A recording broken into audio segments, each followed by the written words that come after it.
G'day everybody, how you going today? It is so good to see you. I do hope you are super well. Today we're talking about yet another native Z lens from Tamron. This is the 50 to 400 millimeter f4.5 to 6.3. This is the fifth native Z lens from Tamron. It's super exciting to see more and more high-end third-party lenses coming out for the Z mount. And again, as I've talked about many times before, I really think there's nothing to talk about anymore when it comes to are there enough lens options for Z mount. I'm not even reviewing all of them, but I'm reviewing a lot of them, and quite frankly, I can't think of a lens or a price point where you can't get something that you need. Let's talk about the 50mm to 400. Yes, it zooms externally, and that is the only way that you can make a lens like this compact. And quite frankly, from my perspective, that's kind of halfway between a 24 to 70 and 70 to 200 2.8 lens. That is a lot of lens in a pretty small package. And I have to say, my very first reaction to this lens was when I started to look at the files, wow, this is a really high quality and sharp lens, and it absolutely is. Absolutely loving it. Now, before I go any further, just a full disclosure, I'm not paid for this review. This is a loaner. I got to give it back, and my opinions on this lens are 100% my own, just in case anybody was wondering. 50mm all the way out to 400mm gives you a great idea. 1/25 to 6.3, ISO 64, 1/25 to 4.5. I'm loving using this lens on the Z8 and the Z6 III. 50mm is obviously, along with anything from 35 to 50mm, is considered a standard. Obviously, if you're starting at something like 50 and this is a travel or hiking or camping or family lens, you probably will have some sort of wide angle lens in your bag. It might be, for example, in the Nikon range, something like 14 to 30 or even the 14 to 24 2.8. These are all great options to go with this lens. Now, this is considered an ultra telephoto zoom. So that 50 to 400 is an 8 times zoom. That's really, really powerful. And then when you couple that with, say, any of the full frame 45 megapixel cameras, the Z7, the Z7 II, the Z8 and the Z9, you can crop them to APS-C, still giving you almost 20 megapixels, 19.4 megapixels, and that will take this effective focal range out to 600 mils. And then beyond that, with the Z8 and the Z9, which also have the capacity to crop 2.3 times when you're shooting in 4K, which is more than enough for most use cases. This makes this an extraordinarily powerful lens when you're doing, say, birding. Just shy of 1000 millimeters, and you're still getting 4K of image quality if you're choosing to shoot in video. A great amount of focal range there. This lens is 1.18 kilos or 1,180 grams. I'll just write here what that is in pounds. I do like the construction of this lens. We have a focus ring here. We have the zoom ring here. We have this lock switch, which stops zoom creep. That's fantastic. We have a custom switch, 1, 2, and 3, along with autofocus and manual focus, and this one function button here. There are no other rings, switches, or dials on this lens. We do have a USB-C port that allows you to upgrade the firmware. That's super cool. And of course, we do have a metallic mount. Some people love that, need that. Definitely fair enough on a lens of this size and weight.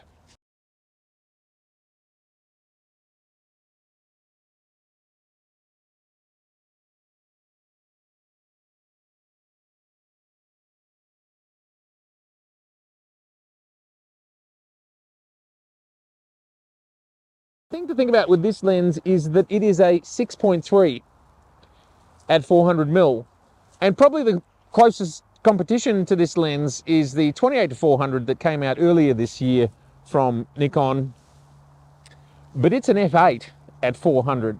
So they do have different specs. They're not exactly comparing apples with apples. That lens is a 28-400, this is a 50-400, but it's faster, and it's faster at the long end. Now, 6.3 to f8 is not a huge difference.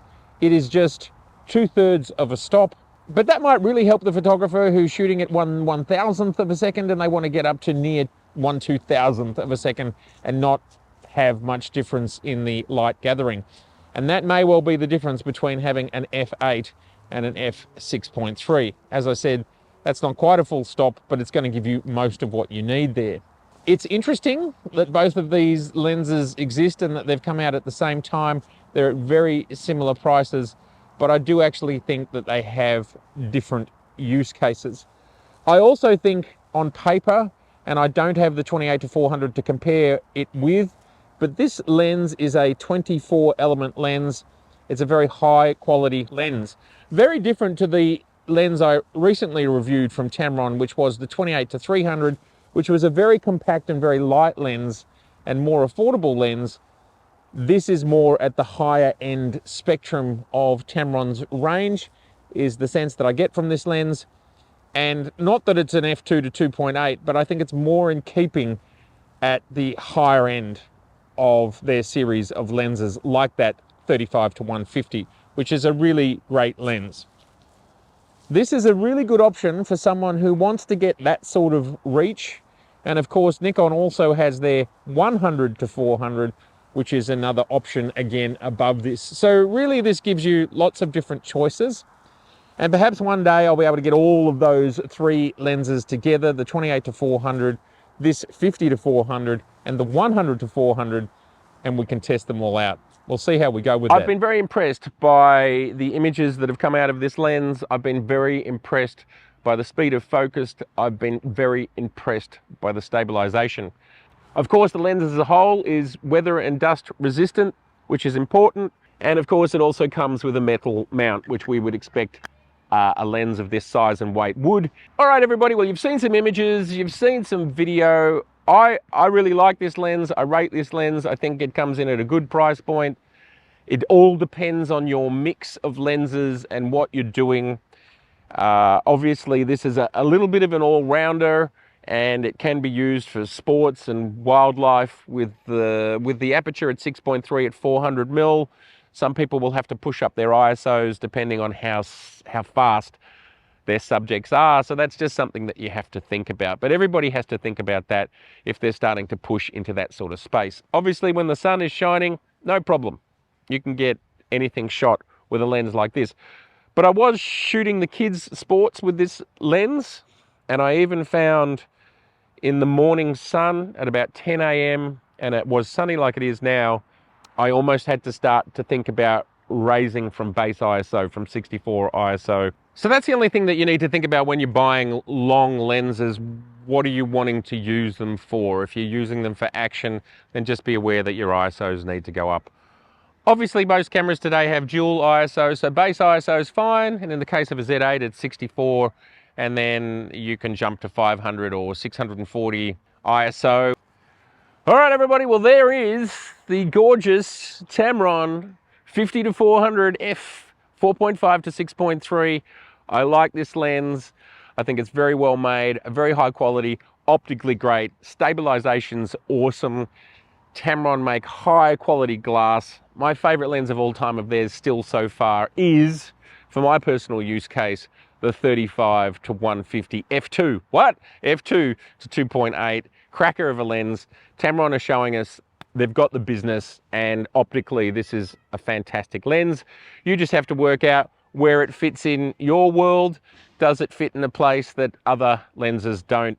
And if it does, this is a great option. Check it out from your local retailer. It's so great that we've got a major player, a major third-party, highly respected player in Tamron, releasing now lens after lens for the Z mount.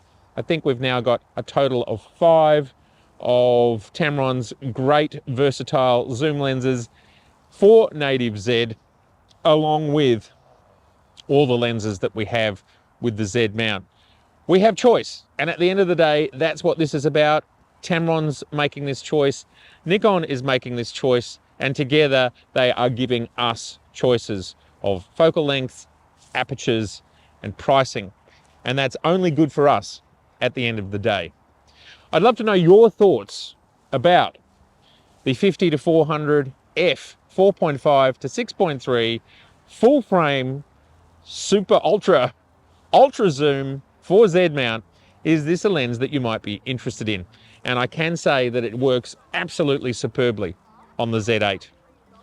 All right, as usual, it's been so good to see you. And if this is your first time here, I would love to see you again. So please do subscribe, share, and like, and enjoy the beautiful sunset.